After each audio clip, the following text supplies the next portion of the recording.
I'm Gigi from Hickory Art Co. Join me today as I walk you through how I made this little flip folder. It goes with letter D for distressed digitals for the hashtag ABC April 2025. And I will show you how I did the different techniques and how I made this little flip folder. I am doing this video in conjunction with the ABC April 2025 challenge that is hosted by Seven Plaza and Crafty by Tony. So head over to their channels if you'd like a little bit more information.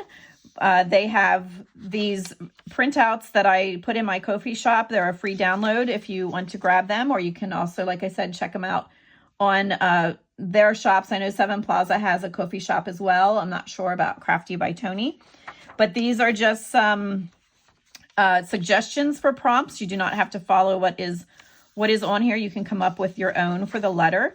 The only thing that they are asking is that when you upload to whatever social media platform that you use the hashtag ABC April 2025, and to please post on the day that corresponds with the letter that you're doing. So today I'm doing letter D for digital, and I'm posting it on Friday, April 4th. So it coordinates with what is on their calendar. And like I said, check out their shops. And these are both also available on my Ko-fi for a free download if you are interested in them. Since we are doing letter D for digital, I'm going to quickly show you the digital kit that I am using. You can use any digital kit that you may have available. This one is on my Ko-fi shop, and it is vintage identification cards, employee identification cards. There are also some free digital kits on my Ko-fi shop as well. I will put the link, but I'll just briefly show you what's in this kit, and then I'm going to take it and fussy cut most of it out. These are, each page has an identification card. This one is actually my great-grandma. I used her picture on there. So some of these I printed on just regular printer paper, and some I put on more of a cardstock. So I'll just briefly go through. We have borders, we have labels, we have like postcard type stuff. This guy is could be fussy cut and would look really neat on something.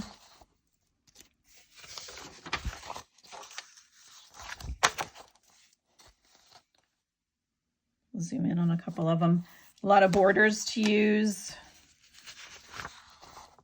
Again, labels, identification cards, and they each kind of have, like, this guy has a hat, like maybe that was his business. This one has an old shoe on it. This one has an old clock. This one would have been for a teacher. This one has a medicine bottle. And this one would be for like a seamstress. It has the little spool and thread up there. Then there are labels, and I have them in two different colors. So these pages are the same, but one is in black and one is in red. And it's kind of the vintage distressed look there. There is a full page paper. And then a second full page paper. And then there are some tags that have some of those same symbols on them. Oops. Then I took some of the labels and put everything smaller for you to use, so you have some variety. These are much tinier than what I just showed you previously, so there will be a page of that. And then I did the same thing with all of the identification cards. So you have a variety of sizes to use. So you have these in different sizes, plus the bigger ones that were on the original sheet. So I'm gonna get these fussy cut out. I will put the link in my Ko-fi shop if you're interested in grabbing these. And like I said, there's some freebies in there too, or just use any digital kit that you already have. For the first part, I am just going to use a full sheet that I cut the white edges off of, and it is printed on more of a cardstock. It is not the thinner copier paper, because we are going to fold it and make a little flip piece with it. So I want this part to be more sturdy, but I did not double side and print on the back. So I want to do a technique back here that will make that look nice when it gets opened up. So I will show you that in a moment, but first I'm going to cut this down a little bit. I don't want, sorry, I keep flinging that right in the camera. I don't want an entire sheet in my journal, because if my journal's on the small side, that is going to be too much. So I'm going to go, I believe I'm going to cut this down to about 8 inches so that I can fold it and have a piece that is 4 inches wide. And then we'll see what we have. I may end up cutting a little bit off the top then as well. All right, and I want to keep, this is my favorite part of it, so I want to cut off what I don't need over here. So I'm going to go 8 inches.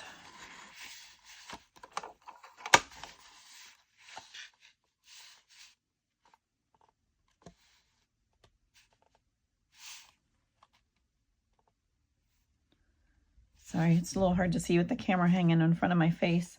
All right, and then I like this board because it has a score line there, which comes in handy for a lot, especially if your blade starts getting a little dull. It's nice to score the paper first. I've had this for years. I don't know if it's still around or not, but I will hold it up here so you can see. It is a Westcott titanium bonded, it says. And that is really the only markings on it. All right, so I cut this nice little strip off. I will definitely be saving that for more projects. And I have my piece here that I'm going to fold in half. And again, I think I'm going to score it. I'll score it at 4 inches. Get the cutting blade out of the way.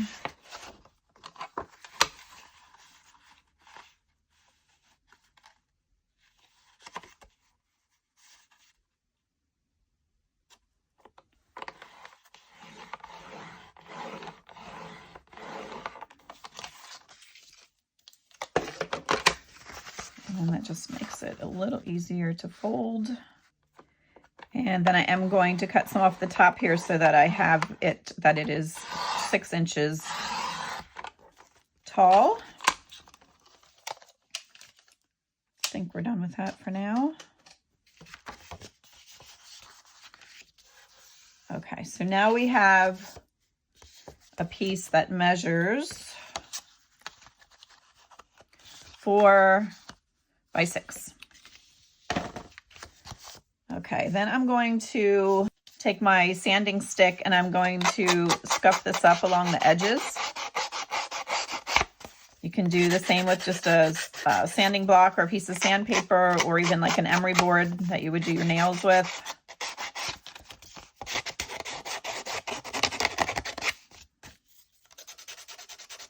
Just want to distress it a little bit. Flip it over and do it from the other side also.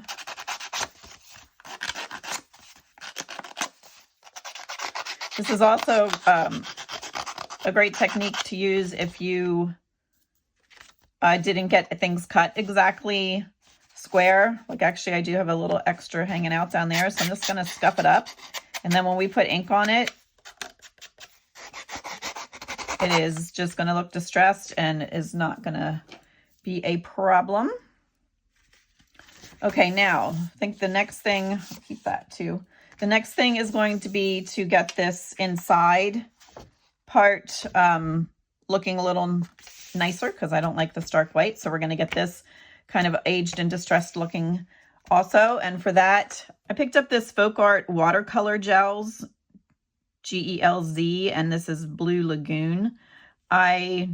This is brand new to me. I don't know that I've ever used this or even knew there was such a thing. I did do a little sample just to play around with it a little bit, and it worked really nice.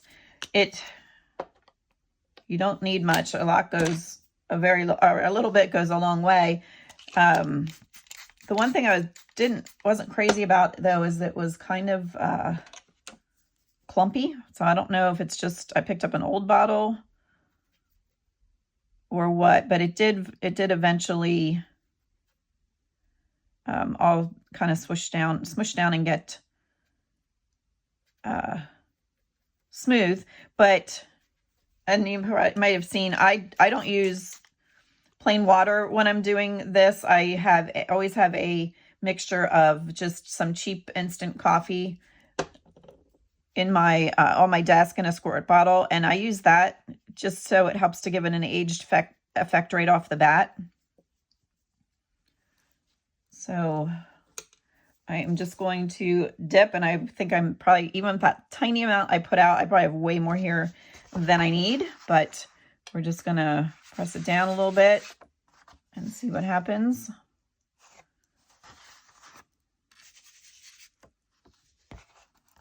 Just want to kind of get a little like a patina effect, and this is pretty bright blue, but it won't be till we're done with it.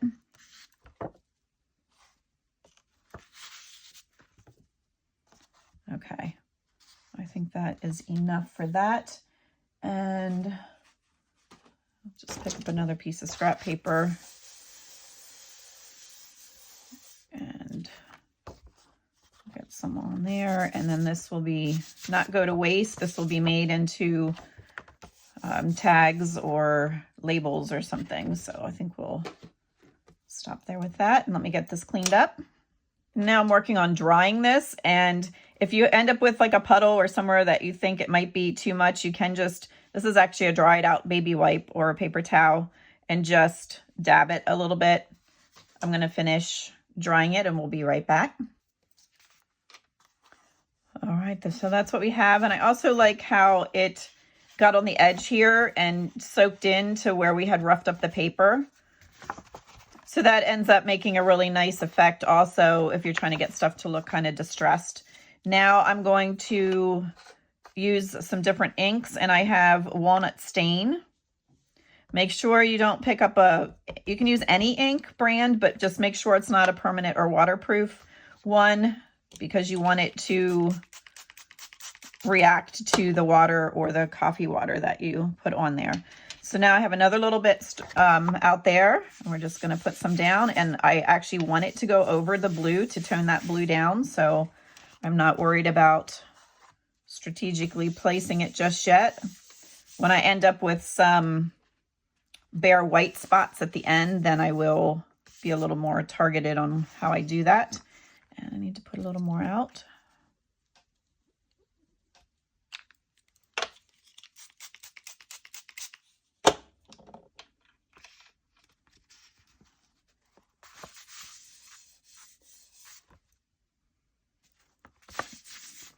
I am not a coffee drinker, so to me right now, this smells really bad, and it's really early in the morning.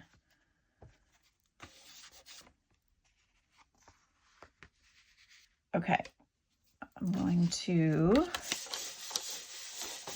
get the rest of that up. This piece is getting nice as well, and get rid of this. I'm going to dry it and show you what it looks like. So this is what we have so far. Still some white showing that I don't care for, and some areas of the blue are still just a little too bright for me. So I'm going to do another dipping of the Walnut Stain, and then we're going to switch over to the Vintage Photo. There we go. Now we got some nice drippy spots. Need to get what's down in here.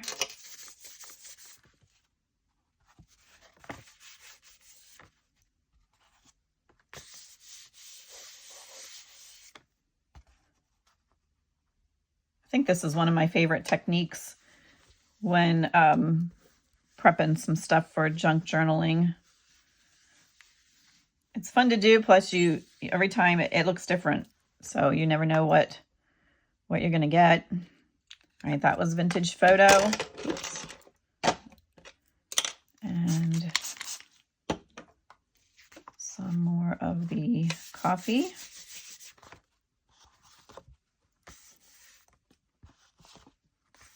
Now is when I am especially looking for places that are still a little too white for me or bright.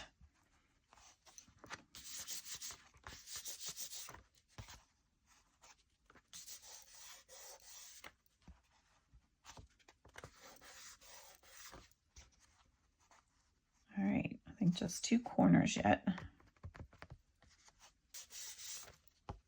I could just keep playing all day. I won't put you through that. I'm going to dry this and then I'll show you the one last thing that I do yet. This is what we have so far. We're going to be putting some things inside here yet. But the last thing that I like to do is to take my coffee and then just give it some spritzes here and there and just age it even a little bit more. And you can let that set. And this is another reason that you need to make sure you're using more of a cardstock than just regular copier paper, because you are making it wet several times over. So I'll just let that set for just a minute or two, and then I'm going to dry it, and then we can get started with the rest of it.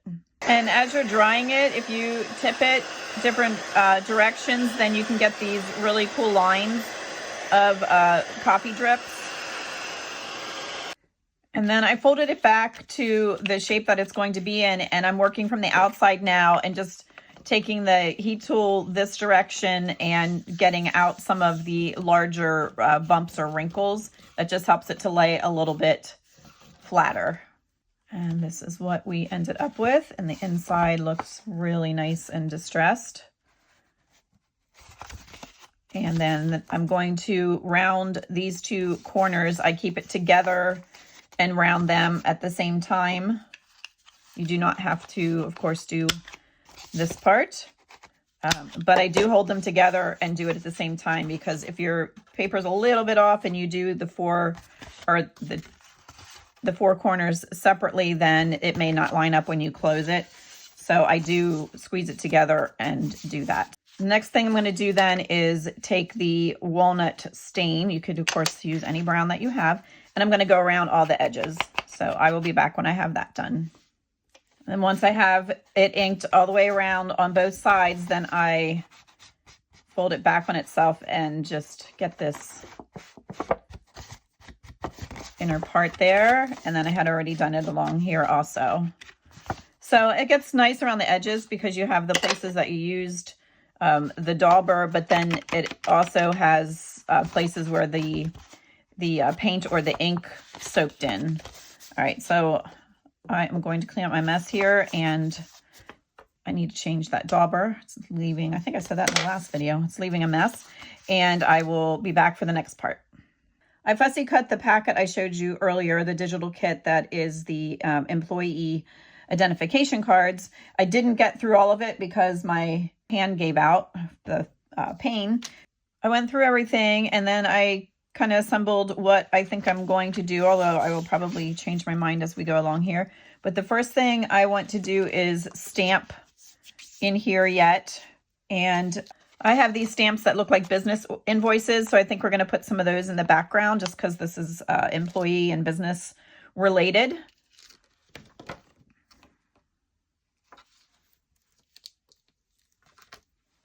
And they don't all have to be the same. We'll see what we end up with here.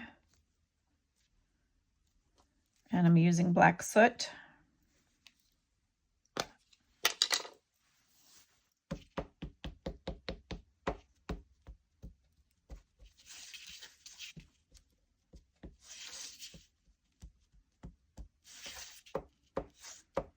And I always turn my stamps when I'm applying the ink. I don't know if it really makes a difference or not, but I know with the fibromyalgia in my hands, I feel like maybe I'm not giving it the same pressure all over. So I feel like if I turn it, then it has a better chance of getting ink everywhere it needs to. All right, I'm going to use a piece of scrap paper. Oh, let's just use this paper towel. I want to run this off the edge.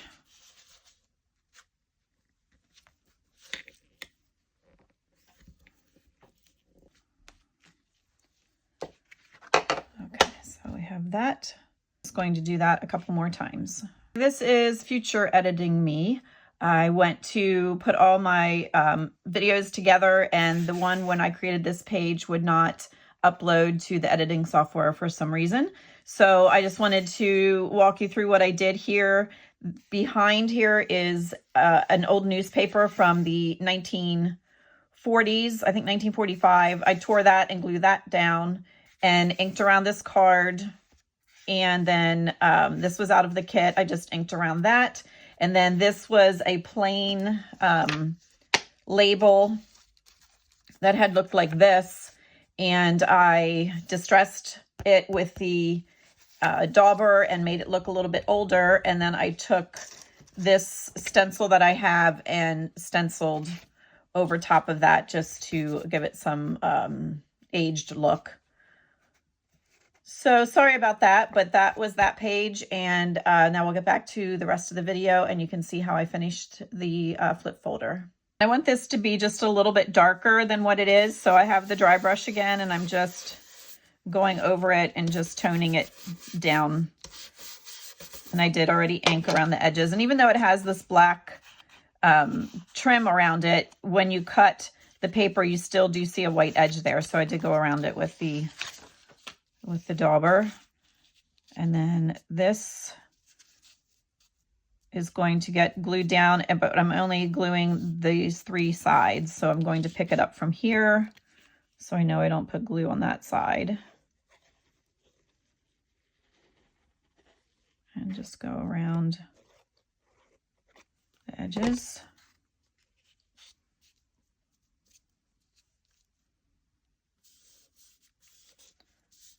And I probably would not have had to have put this border across the bottom, but it just added another, some more depth to the whole project. So we've got the far in the background, we've got what we did with the ink and the paint, and then we have this border, and then we have the stamping, and then it just brings everything up, and then the newspaper and everything just comes to the front then. So it just adds some dimension to your work. And I punched the hole in that, and now I'm just going to use a piece of, this is a piece of waxed thread that I use when I sew my journals. So I just have a scrap of that. So I just folded it in half. I'm going to stick the ends through there, and then I have the loop. I'm going to bring it through, the ends through the loop.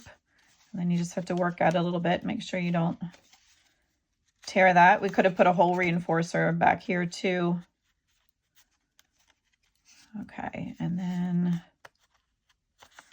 that is going to go in there, but I do not care for all of that. So I am going to use this and distress that.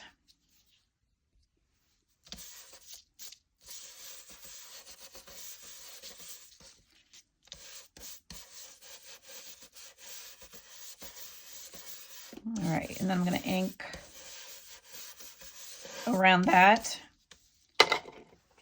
With the dry brushing too, you want to use an older stamp pad, or just be careful when you're applying that. It would probably work better on a bigger ink pad too, but it can start to fray your ink pad a little bit around the edges, which it's not hurting anything, but just a heads up with that. Or have an ink pad that is dedicated just to using the dry brush. Okay, I'll put a little around the hole there. And now maybe we'll just put a little number label down there just so there's a little something there when it gets turned over, but I'm going to leave the rest of it alone so that there's journaling space. So there's a place there to write. And scooch it over just a hair. Okay, so we have that on the back. And then I need to cut these. So I usually just cut one a little bit longer than the other. That's totally up to you. And you can leave it stick out, or you can cut it short enough that it is not sticking out. So there we have that finished. And I think I am going to go a little darker down here along the bottom.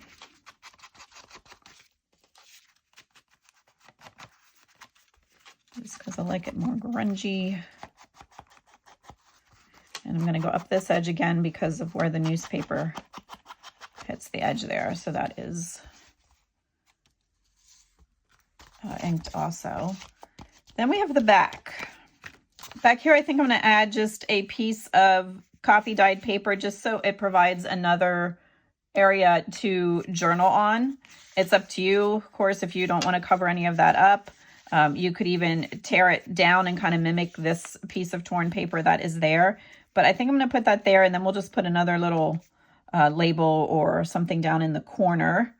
So let me just get that glued.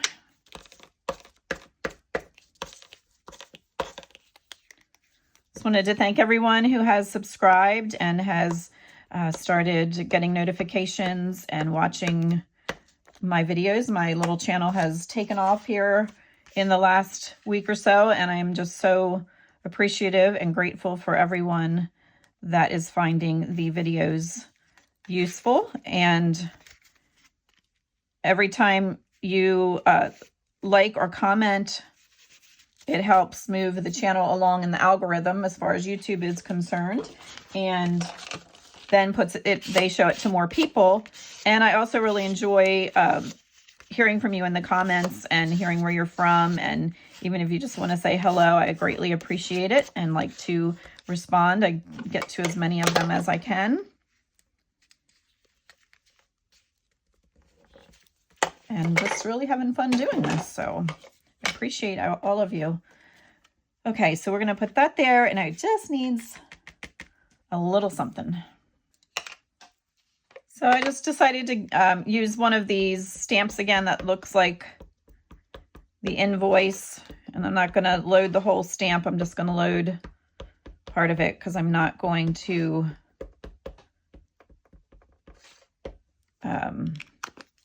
I just want it off to the corner. So we're going to put that here, and then that will still leave room for journaling. And that turned out really cool, and there's still journaling space there. And technically this is probably light enough that if someone wanted to, they could journal over that. But let's take a final look through at it. I think it got really nice, and the digital kit worked out well. And I like how we did the ink and the paint in the background. The distressing got really nice. And we are going to call it done. I could keep playing and playing. Oh, and I did go back and add a number right here. When I was searching for what I wanted to do here, I realized that I didn't anchor that down. So I like to have 3 or 5. So there we have 3 again, and 3. And then back here is just more plain. This would look really cute slid into a pocket in a junk journal. And then you can take it out, or you could just use it as a card. So again, this is available on my Ko-fi shop. It is the vintage employee ID cards. Eventually there will be one that is also, actually there's probably 2 more kits coming that are similar to this with the ID cards. And I will explain that at another time. But there are also a lot of free kits on my Ko-fi shop. And there is a posting for a kit that is not a digital kit, that is vintage papers that I can send to you in the mail. So if you want to check that out, if you're in need of some vintage papers, there's also a video on my YouTube channel that explains or shows me putting one of the kits together, so you can see just what is in that. But I thank you so much for joining me today. If you haven't subscribed yet, please do so and hit that notification bell so you know when I have future videos coming out. Have a great day.